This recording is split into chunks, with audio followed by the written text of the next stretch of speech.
कहते कार्यक्रम के प्रायोजक Pushpa Khanna memorial Nirogram charitable trust. Diabetes के बारे में जानिए, जांचिए और बचिए। डायबिटीज केवल ब्लड शुगर नहीं है, न संख्याओं का खेल है। डायबिटीज धीमे कैंसर की तरह हमारे शरीर के अंगों को नुकसान पहुंचाती है। ये लकवा, अंधापन, हार्ट अटैक, किडनी फेल और पैर कटने जैसी घातक बीमारियों की जनक है। डायबिटीज यानी मधुमेह के बारे में जानिए, जांचिए और बचिए। निरोग्राम मिशन डायबिटीज फ्री इंडिया द्वारा जनहित में जारी। स्वास्थ्य में जयते कार्यक्रम के सभी श्रोताओं को ध्वनि मित्र पांडुरंग पुराणिक का नमस्कार। हमारे साथ दूरभाष के माध्यम से जुड़ चुके हैं वरिष्ठ मधुमेह विशेषज्ञ और समाज सेवी डॉक्टर नीरज खन्ना। डॉक्टर साहब, स्वागत कर रहे हैं। आप अपने घर में हैं, हम आकाशवाणी वाराणसी के स्टूडियो में हैं। स्वागत कर रहे हैं, नमस्कार जी। नमस्कार पुराणिक जी। और सबसे महत्वपूर्ण बात तो ये आपको मैं बताना चाहता हूँ जी कि एक बहुत बड़ा स्लोगन है कि सी the opportunity in the adversity जी ना? अर्थात विषमताओं में अवसर ढूंढना आना चाहिए, है ना? जी जी। तो हमने तो ऐसा लगता है कि जब से अपने आजीविका के क्षेत्र में आए हैं जी तो गर्मी की छुट्टी तो लगभग भूल ही गए थे और सही बात। प्रिपरेशन लीव भी भूल गए थे। जी जी तो हमको ऐसा लगता है कि ये जो दिन चल रहे हैं ये किसी परीक्षा की तैयारी वाले दिन चल रहे हैं जी और या तो गर्मी की छुट्टी वाले दिन चल रहे हैं। जी तो हमारा समय तो तैयारी और छुट्टी के आनंद लेने में ही व्यतीत होता है। जी और आप पूछे होंगे कि कैसी तैयारी कोरोना के बाद जी जब हमारा कायाकल्प हो चुका होगा जी तब हम एक बेहतर प्राणी के रूप में सामने आएंगे, जी जो ज्यादा डिजिटल हो चुका होगा, जो ज्यादा मितव्ययिता से मुक्त हो चुका होगा, है ना? जी जिसे प्रकृति का ख्याल रखना ज्यादा आ चुका होगा। जी तो उस चीज की तैयारी कर रहे हैं। और बहुत दिनों से छुट्टियां नहीं मिली थी, तो जितने भी अपने शौक हैं जी उनको हम कैसे प्रोफेशन में बदल सकते हैं, जी या अपने जो आजीविका या प्रोफेशन है वो अपने शौक से उसको हम कैसे बेहतर बना सकते हैं या उसका पोषण कर सकते हैं, ना? जी जी तो इस दो बिंदुओं पे हम अपना समय लगा रहे हैं और ऐसा लगता है कि समय कम है। बिल्कुल बिल्कुल डॉक्टर साहब, निश्चित रूप से बहुत सारे लोगों को लग रहा है कि समय बीत नहीं रहा है और कुछ लोगों को लग रहा है कि ये भी समय कम पड़ रहा है। हमारे जो ऐसे कार्य हैं जिनको हम कभी करने की सोच रहे थे लेकिन कर नहीं पा रहे थे। जी डॉक्टर नीरज खन्ना जी, बहुत अच्छा लग रहा है और जब हम एक दूसरे के प्रति अच्छी अच्छी बातों को जानते हैं, उनके विचारों को समझते हैं, तो कुछ नए विचार अपने अंदर पनपते भी हैं, उभरते भी हैं, जो हमारे लिए उपयोगी भी होते हैं। कभी कभी ये विचार हमें कुछ सोचने पर मजबूर भी करते हैं, कभी चिंता में डालते हैं। ऐसा ही एक विचार है डॉक्टर साहब कि बहुत सारे लोगों को इस समय वर्तमान में ये लग रहा है कि ये जो कोरोना है ये बहुत सारे लोगों में फैल रहा है, कहीं हमें तो नहीं हो जाएगा, न जाने किस में ये संक्रमण हो जाए, न जाने कौन इससे पीड़ित होकर क्वारंटाइन में चला जाए, कौन हॉस्पिटलाइज हो जाए। ये भी एक बड़ा, आपका क्या चिंतन है, आप किस तरह से इसकी चिंता कर रहे हैं? बहुत अच्छी बात है। आम जनमानस की तुलना में जो हम लोगों की एंजाइटी है, जी जी जो हम लोगों की चिंता ना कहे कि हम बोलेंगे कि गहन चिंतन है, जी वो ऐसा लगता है कि कोरोना का वार दो धारी तलवार है ना। जी जी एक तरफ तो आप देखिए कि बहुत से लोगों को इन्फेक्शन हो चुका होता है लेकिन उनके अंदर इसके लक्षण नहीं आते हैं, जी है ना? तो हम उनको बोलते हैं एसिम्प्टोमेटिक केसेस या साइलेंट कैरियर। जी ठीक है। और ऐसा देखा गया है विदेशों में कि इनके माध्यम से संक्रमण तेजी से फैला है ना? जी कि ये व्यक्तियों में खुद तो बीमारी के कोई लक्षण होते नहीं है, लेकिन ये 3.8 डेज यानी कि लगभग 4 दिन में जी ऐसे साइलेंट कैरियर लोग जो कि ऊपर से स्वस्थ दिखते हैं, जी ये दूसरे व्यक्ति को अपना संक्रमण दे चुके होते हैं। जी तो जब इनको कोई प्रॉब्लम नहीं होती है तो ये चिकित्सक के पास जाते नहीं है और ना कोई इनकी, सब चिकित्सक को इनकी परवाह होती है कि इनको देखा जाए, है ना? जी। आज के टाइम में जबकि इतना चिकित्सकीय दबाव है जी। और दूसरी एक परेशानी आती है कि कुछ लोगों को बहुत गंभीर लक्षण होते हैं, जैसे खांसी है, सांस लेने में तकलीफ है, बुखार है, लेकिन जब उनका टेस्ट किया जाता है तो वो टेस्ट नेगेटिव आता है जिसे हम उसको बोलते हैं फॉल्स नेगेटिव। आपको बता दें इसी क्रम में कि जब हम लोग नासिका के स्त्राव का टेस्ट करते हैं या थ्रोट, गले के स्त्राव का टेस्ट करते हैं तो उसकी एक टेक्नोलॉजी होती है, उसको हम बोलते हैं स्वैप टेक्नोलॉजी। तो फाये से लेके नासिका के रंध्र में घुमाना पड़ता है, गले में घुमाना पड़ता है कि ज्यादा से ज्यादा एरिया हम कवर कर पाए।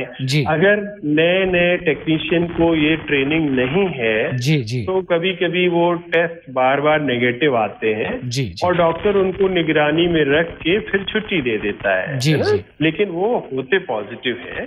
जो 3-4 टेस्ट करने के बाद पता चलता है कि वो तो बीमार थे और उनकी बीमारी भी तब तक गंभीर हो चुकी होती है। तो एक फॉल्स नेगेटिव टेस्ट का आना और दूसरा कि साइलेंट कैरियर होना, ये 2 माध्यम से हम लोगों को चिन्हित नहीं कर पा रहे हैं। एक तो ये बात है। दूसरी बात ये है कि इसके जब हम इलाज की बात करते हैं तो बचाव में 2 बात सामने आती है, सोशल डिस्टेंसिंग एंड लॉकडाउन। उसी क्रम में जो हमने आपको परेशानी बताई उसका उपाय भी ये है कि केवल isolation and social distancing and quarantine ही एक उपाय नहीं होना चाहिए। इस चिंता को दूर करने के लिए मास स्क्रीनिंग होनी चाहिए, यानी कि बड़े पैमाने पर जैसे हम किसी एरिया को पूरा सील कर दे रहे हैं तो सरकार भी मास स्क्रीनिंग का कार्य कर रही है। तो मास स्क्रीनिंग का तात्पर्य हमने तो श्रोताओं को बता दें कि जिनमें किसी बीमारी के लक्षण नहीं है फिर भी उनका टेस्ट करना संदेह की दृष्टि से, तो मास स्क्रीनिंग होना चाहिए। और दूसरी बात क्या है कि जो सामाजिक संस्थाएं बड़े स्तर पे अपना किसी न किसी रूप में योगदान दे रहे हैं उनको भी इस समस्या को संज्ञान में लेना चाहिए और खाद्यान्न वितरण के साथ साथ बड़ी संस्थाओं को, जैसे सुप्रीम कोर्ट को मैं प्रणाम करता हूं कि उसने इतना अच्छा संज्ञान लिया और सरकार को और प्राइवेट पैथोलॉजी वालों को निर्देश दिया कि इसका टेस्ट निःशुल्क किया जाए, है ना, मुफ्त में किया जाए, क्योंकि 4,500 रुपए टेस्ट के लगते हैं। तो जिसको लक्षण होता है वह भी अर्थ की चिंता करते हुए टेस्ट नहीं कराएगा या नहीं कराने की बात सोचेगा, है ना? तो अगर हम जो अपना अवदान दे रहे हैं किसी भी रूप में, हम अपने स्तर के अनुकूल अगर टेस्ट स्पॉन्सर करवा दें, जैसे कोई बड़ी संस्था, कोई मंदिर का ट्रस्ट या कोई बड़ा उद्योगपति या कारपोरेट घराना शहर की कुछ लैब को चिन्हित करके उनके यहाँ आने वाले टेस्ट को निःशुल्क कराती, जैसे हम लोग मेडिकल कैंप करते हैं, तो वो चीजें अगर करें तो इसका हम लोग काफी हद तक इस परेशानी से भी निजात पा सकते हैं। और जो संपन्न व्यक्ति हैं, जो धनाढ्य परिवार हैं, ऐसे लोग भी इसमें बहुत बड़ा योगदान कर सकते हैं। हाँ, इसी क्रम में मैं एक संस्था को प्रणाम करना चाहता हूँ अपने इस कार्यक्रम के माध्यम से। निरंकारी जो हमारी संस्था है उन्होंने 10,000 PPE डोनेट किया, रुपए डोनेट किए, खाद्यान्न डोनेट कर ही रहे हैं प्रतिदिन, लेकिन पर्सनल प्रोटेक्टिव इक्विपमेंट जिसकी वजह से डॉक्टर को खतरा नहीं होता है वो पूरा कवर होता है, जिसमें आप मास्क, ग्लव्स और कोट सारी बात करते हैं, उन्होंने 10,000 वो प्रोवाइड किए। एक इसी क्रम में ट्विटर एक संस्था है जो सोशल मीडिया की, उनके CEO जैक डॉर्सी जी हैं, उन्होंने अपनी संपत्ति का 28% लगभग 760 करोड़ रुपए कोरोना के रिसर्च पे दिया है और उनका कहना है कि रिसर्च के माध्यम से अगर वैक्सीन आ जाता है तो हम काफी बड़ी जंग जीत चुके होंगे कोरोना के फैलाव की। तो मेरा कहने का तात्पर्य है कि हम अपनी जो भी मदद कर रहे हैं इस युद्ध को जीतने के लिए वो हमारी चातुर्दिक होना चाहिए। एक तो खाद्यान्न के बारे में सोचें, PPE के बारे में सोचें, टीके के बारे में सोचें और बड़े बड़े टेस्ट के बारे बारे में सोचे। जब हम ऐसा कर सकने की स्थिति में होंगे तो सुनिश्चित है कि हम इस आपदा को पार कर पाएंगे। बिल्कुल, बहुत अच्छी बात डॉक्टर साहब आपने कही है, और ये जो उपाय हैं ये बहुत ही प्रभावशाली उपाय साबित होंगे और बहुत ही रामबाण की तरह काम करेंगे। तो जो भी संस्थाएं इसमें लगी हुई हैं वो इन सब के लिए ज़रूर अपने हाथ आगे बढ़ाएं और जो इस तरह की महाविपदा है उससे निकलने में योगदान करें। डॉक्टर नीरज खन्ना जी, हृदय रोग से पीड़ित जो भी लोग हैं, जो बीपी शुगर के मरीज हैं, उन लोगों में भी बहुत घबराहट है इस समय की कहीं न कहीं, जैसा कि लोगों के माध्यम से सूचनाएं मिल रही हैं, लोग पढ़ रहे हैं, सुन रहे हैं, उनके चलते लोग भयभीत हैं, थोड़े घबराए हुए हैं कि ऐसा न हो कि हम इससे भी प्रभावित हो जाएं। ऐसे लोगों के लिए उपाय के तौर पर आप एक मधुमेह विशेषज्ञ होने के नाते क्या कहना चाहेंगे? अच्छी बात आपने कही है। ऐसा अध्ययन भी कहते हैं जी कि गंभीर छाती की बीमारियों से पीड़ित लोग, जी, हृदय रोगी और डायबिटीज, इनमें बीमारी की गंभीरता ज्यादा देखी जाती है ना। इन लोगों को ये बीमारी होती है ऐसा भ्रम न पाले, जी, है ना।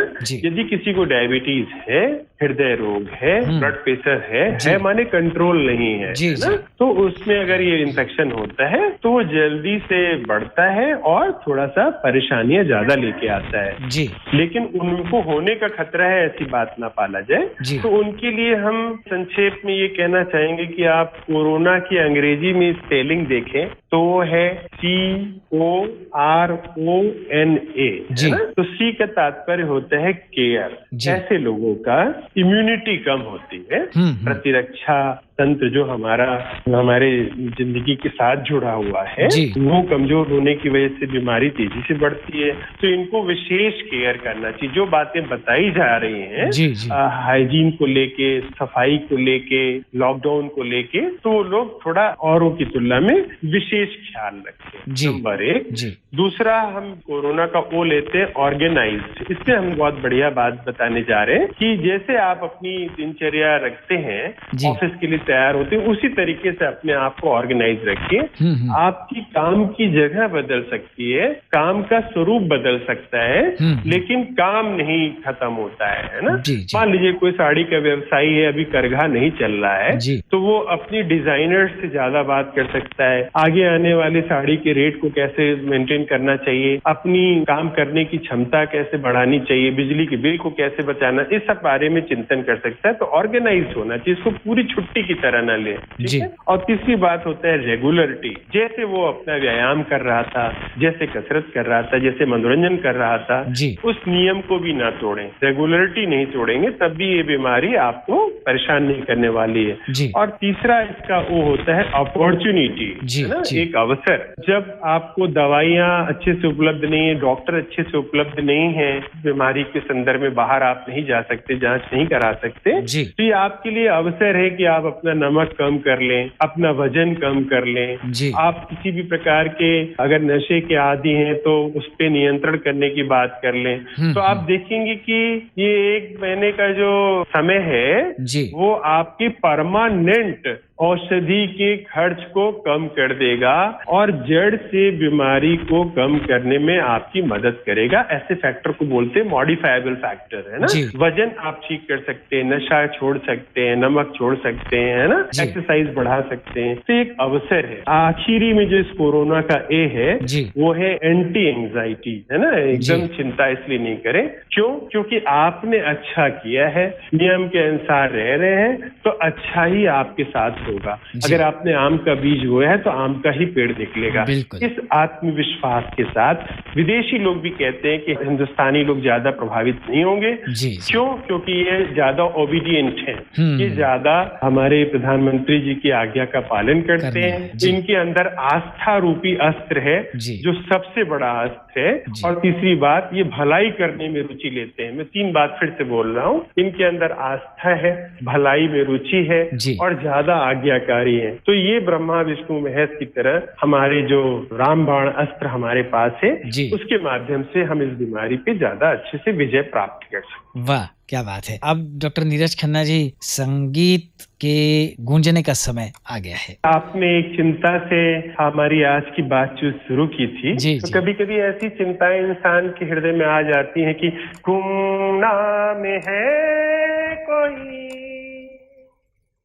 बदनाम है कोई, किसको खबर कौन है वो, अनजान है कोई, गुमनाम है कोई, बदनाम है कोई, किसको खबर कौन है वो, गुमनाम है कोई। तो अब डॉक्टर नीरज खन्ना जी को धन्यवाद देने की बारी है। धन्यवाद। ध्वनि मित्र पांडुरंग पुराणिक को अब दीजिए अनुमति। नमस्कार। शुक्रिया। डायबिटीज के बारे में जानिए, जांचिए और बचिए। डायबिटीज केवल ब्लड शुगर नहीं है, न संख्याओं का खेल है। डायबिटीज धीमे कैंसर की तरह हमारे शरीर के अंगों को नुकसान पहुंचाती है। ये लकवा, अंधापन, हार्ट अटैक, किडनी फेल और पैर कटने जैसी घातक बीमारियों की जनक है।